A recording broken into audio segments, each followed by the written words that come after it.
கேரளாவுக்கு நம்ம போகவே இல்லைங்க. கேரளா போற ரோட்லயே பாத்தீங்கன்னா நமக்கு கேரளா மருத்துவர் ஒருத்தர் இருக்காரு. இங்க வந்து பாத்தீங்கன்னா மர்ம தெரப்பி அரபிக் ஜோதிடம் வந்து ஐயா வந்து கொடுத்துட்டு இருக்காருங்க. அந்த மர்ம தெரப்பி என்னங்கிறது அவர்கிட்ட வியந்து கேட்டேங்க. அவர் சொன்ன பதில் வந்து என்ன அப்படியே ஆர்ப்பரிக்க வச்சிருச்சு. அந்த மர்ம தெரப்பி என்னங்கிறத நீங்களே பாருங்க. மர்ம தெரப்பி அப்படிங்கிறது என்னங்க? மர்ம தெரப்பின்னா ஒரு மனுஷன் உடம்புல வந்து ஏகப்பட்ட மர்மங்க இருக்குது. அது எல்லாத்துக்கும் தெரியாது. நான் என்ன உங்களுக்கு உங்கள் உடம்புல வந்து நான் ஒரு இடத்துல பிடிச்சின்னா நீங்கள் அங்கேயே நிற்பாங்க. ஆனால் எல்லாத்துக்கும் அது தெரியாது. அது ஒரு மனுஷனோட உடம்புல வந்து பல இடத்துல வந்து வலி வருதாங்க, பல நோய்ங்க வராங்க. ஆனால் எல்லா நோய்களும் ஸ்டார்டிங் வந்து நம்ம வயிற்றுல இருந்து தான்.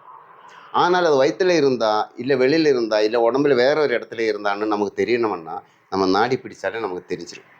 அந்த நாடி பிடிச்சு தான் உங்கள் உடம்புல வலி இருக்குது. ஆனால் அந்த வலி எதனால வந்துருச்சுன்னு நான் தெரிஞ்சுட்டு அவன் எதனால வந்துருச்சோ அந்த வந்த காரணத்தை நம்ம கிளியர் பண்ணுறது. அதுதான் வர்மம்னு சொல்கிறது. காரணம் அந்த வர்மத்தை பிடிச்சு தான் நம்ம செய்கிறது. இப்போ உங்களுக்கு ஜஸ்ட்டு ஷோல்டர் பெயினாக இருந்ததுன்னா நான் வந்து உங்களோட லெஃப்ட் ஹேண்டில் தான் நான் ஃபஸ்ட்டு என்னோடய ட்ரீட்மெண்ட்டு. ஆனால் உங்களுக்கு பெயின் வந்து ஷோல்டரில் தான், தோளில் தான். ஆனால் என்னோடய ஃபஸ்ட்டு ட்ரீட்மெண்ட் வந்து லெஃப்ட் ஹேண்டில் தான். அங்கே இருந்தால் ஸ்டார்ட் பண்ணும். அங்கே ஒரு வர்மம் இருக்குது. அந்த வர்மத்தில் அதனால தான் வர்ம தெரப்பி அப்படின்னு அதுக்கு பேர் வந்து. அப்புறம்